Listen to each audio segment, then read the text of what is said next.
আসসালামু আলাইকুম viewers, welcome to my channel Samira Sanjana. আবারও চলে আসলাম নতুন একটা রেসিপি নিয়ে।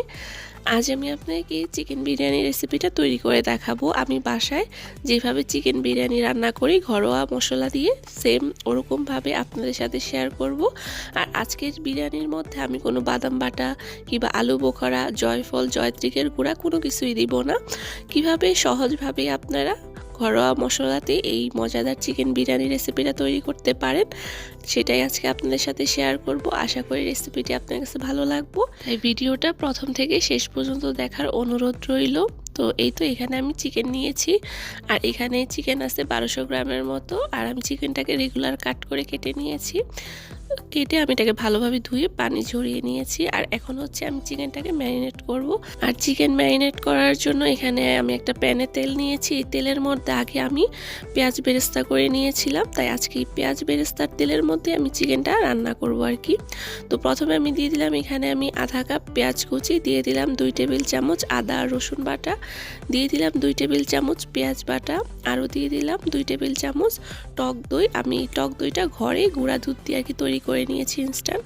তারপর দিয়ে দিলাম 2 টেবিল চামচ টমেটো সস, 1 মুঠের মতো দিয়ে দিলাম পেঁয়াজ বেরেস্তা। আর এখন দিয়ে দিতেছি এখানে আমি 1 টেবিল চামচ লাল মরিচের গুঁড়া, 1 টেবিল চামচ সাদা গোলমরিচের গুঁড়া, আর 1 চা চামচের মতো জিরার গুঁড়া। এখানে নিয়েছি আবার 1 টেবিল চামচ ধনে গুঁড়া, 1 চামচ গরম মশলার গুঁড়া, আর স্বাদ মতো লবণ। আর এখন দিয়ে দিতেছি আমি গরম মশলা, সেটা হচ্ছে এখানে একটা তেজপাতা নিয়েছি বড় সাইজের মাঝখান দিয়ে কেটে, আর নিয়েছি 4টার মতো এলাচ, 2টা দারচিনি মাঝারি সাইজের, আর 4-5টার মতো লং। এই তো এখন এই সবগুলো উপকরণকে আমি হাতের সাহায্যে ভালোভাবে মিক্সড করে নিব।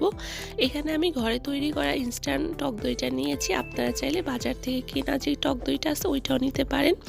আর এই তো এখানে মশলাগুলো ভালোভাবে মিক্সড করার পরে আমি এখানে চিকেনগুলো দিয়ে দিব। চিকেনগুলো দিয়েও আমি এখানে হাতের সাহায্যে মিক্সড করে নিতেছি। চেষ্টা করবেন এই কাজটা হাতেই করার জন্য, এতে করে চিকেনের গায়ে ভালোভাবে মশলাটা মিক্সড হতে পারে। হাতটা ভালোভাবে ক্লিন করে নিলেই হয়। আর এই তো আমি এখানে 100 গ্রামের মতো পানি দিয়ে দিতেছি, আমার হাতে যে মশলাটা ছিল ওইটা ধুয়ে আর কি। তো এই তো এখানে আমার এটা কমপ্লিট। এখন এটাকে আমি চুলাতে বসিয়ে দিব, আর চুলাতে বসিয়ে আমি ঢাকনা দিয়ে ঢেকে রাখবো, অপেক্ষা করব বলক আসতে আসতে। তো এই তো বলক এসে পড়েছে, আর এর মধ্যে আমি আবারও নেড়ে ঢাকনা দিয়ে রেখে দিলাম। ফিরে আসতেছি চিকেনটা পুরোপুরি রান্না হওয়ার পর। আর আরেকটা কথা, এই পর্যায়ে কিন্তু চুলার আঁচটা মিডিয়ামে থাকবে, অর্থাৎ আমি যেখানে 100 গ্রাম পানি দিছি চিকেনে, ওই পানি দিয়েই আজকে চিকেনটা রান্না করব। আর এরই মাঝে কিন্তু চিকেনের গায়ের থেকেও বেশ কিছুটা পানি বের হবে। তো এই দুইটা মিলে আমি চিকেনটাকে যতটুকু সময় লাগে আর কি রান্না করে নিব, এখানে এক্সট্রা কোনো পানি দিব না। আর চিকেনটা এখানে রান্না হতে হতে এখন আমরা চলে যাব রাইসের কাছে। আর এখানে আমি বাসমতি চাল নিয়েছি 500 গ্রাম। আপনারা চাইলে এই কাজটা পোলার চাল দিয়েও করতে পারেন। আমি এখানে আগে থাকতে পানি ফুটাতে দিয়েছিলাম, পানিটা ফুটে যাওয়ার পরে দিয়ে দিলাম লবণ। তারপর এখানে আমি বাসমতি চাল দিয়ে দিলাম, আর চালটাকে আমি ধুয়ে আধা ঘন্টার মতো গরম পানিতে রেখেছিলাম। আধা ঘন্টা পরে তারপর আমি এখানে চালটা ফুটিয়ে নিতেছি। তার জন্য আমি এখানে দিয়ে দিলাম ছোট সাইজের 4-5টা দারুচিনি, 4-5টার মতো লং, এবং কি 2-3টা এলাচি, আর 2টা তেজপাতা ছোট সাইজের। তো এই তো চালটাকে আমি হাফ সিদ্ধ করে নিব। আর চালটা সিদ্ধ হয়ে যাওয়ার পর আমি এটাকে পানি ছেঁকে নিতেছি। তারপর চলে আসলাম চিকেনের কাছে। আর এরই মাঝে চিকেনটাও রান্না করা আমার হয়ে গেছে। আর চিকেনের উপরে আমি 1 টেবিল চামচ চিনি দিয়েছি। বিরিয়ানির মধ্যে কিন্তু চিনি না দিলে ভালো লাগে না। তো আমি এখানে চিনি দেওয়ার পরে আবারও এখানে যে রাইসটা রান্না করেছিলাম ওই রাইসটা উপর দিয়ে ঢাকনা দিয়ে আমি এখন মিডিয়াম আঁচে এটাকে দমে রেখে দিব। আর এরই মাঝে আমি আরেকটা জিনিস তৈরি করে নিব, সেটা হচ্ছে পেঁয়াজ বেরেস্তা। আর এই পেঁয়াজ বেরেস্তাটাকে আমি হালকা একটু সটে করে নিব। সটে করে নেওয়ার পরে এর মধ্যে আমি দিয়ে দিতেছি হাফ কাপের মতো গাজর। এই গাজরটাকে আমি পেঁয়াজের সাথে বেরেস্তা করে নিব। আর আমি কিন্তু এই পেঁয়াজ আর গাজরের বেরেস্তাটা করতেছি ঘি দিয়ে, আপনারা চাইলে তেল দিয়েও করতে পারেন। এই ঘিটা আমি পরবর্তী সময় রাইসের মধ্যে অর্থাৎ বিরিয়ানির মধ্যে দিয়ে দিব তাই।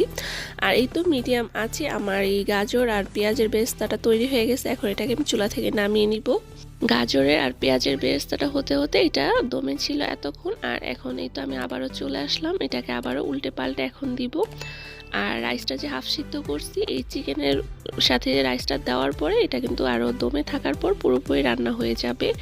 চিকেনটাকে এভাবে মানে বিরিয়ানিটাকে আমি উল্টে পাল্টে নেওয়ার পরে ওই যে পেঁয়াজ বেরেস্তা করেছিলাম ওইটার যে ঘিটা ছিল ওইটা আমি এখানে নিয়ে নিলাম। নেওয়ার পরে এর মধ্যে একটা কয়লা পুড়ে আমি এভাবে আবারও দিয়ে দিতেছি 5 মিনিটের মতো, অর্থাৎ ধোঁয়া ওঠা বন্ধ হয়ে গেলে আমি এটাকে নামিয়ে নিব। আর আপনারা হয়তো একটা জিনিস খেয়াল করছেন, আমি কিন্তু ঢাকনার যে ছিদ্রটা আছে এর মধ্যে একটা টিস্যু দিয়ে ঢাকনার ছিদ্রটা বন্ধ করে দিছি যাতে এর ভিতর থেকে কোনো হাওয়া না বের হয়। আর এই কয়লা দিয়েছিলাম এর মধ্যে যে ঘিটা ছিল এক্সট্রা, এটা কিন্তু আমি পুরোটা এই রাইসের উপরে দিয়ে দিছি। বিশ্বাস করেন অসম্ভব মজাদার একটা ফ্লেভার আসে, স্মোকি ফ্লেভারটা আসে। চেষ্টা করবেন এই কাজটা করার জন্য। আর যে গাজরের আর পেঁয়াজের বেরেস্তাটা করেছিলাম এটা উপর দিয়ে দিলাম। আর এই তো এরই মাঝে তৈরি হয়ে গেল আমার খুবই সহজভাবে ঘরোয়া উপায়ে মজাদার চিকেন বিরিয়ানি রেসিপি। আর একটা কথা, আমি এখানে কিন্তু কোনো কাঁচামরিচ ব্যবহার করিনি, মানে আমার হাতের কাছে ছিল না। তবে আপনারা চাইলে এখানে কিন্তু কাঁচামরিচটা অ্যাড করতে পারেন বিরিয়ানিটা নামানোর আগে, এতে করে খুব সুন্দর একটা স্মেল আসে। তো এই তো তৈরি হয়ে গেল আমার ভীষণ মজাদার ঘরোয়া উপায়ে চিকেন বিরিয়ানি রেসিপি। আশা করি রেসিপিটি আপনার কাছে ভালো লেগেছে। রেসিপিটি ভালো লেগে থাকলে অবশ্যই ভিডিওতে একটি লাইক দিয়ে চ্যানেলটিকে সাবস্ক্রাইব করে আমার পাশেই থাকবেন। আজ এখানেই বিদায় নিচ্ছি। আল্লাহ হাফেজ।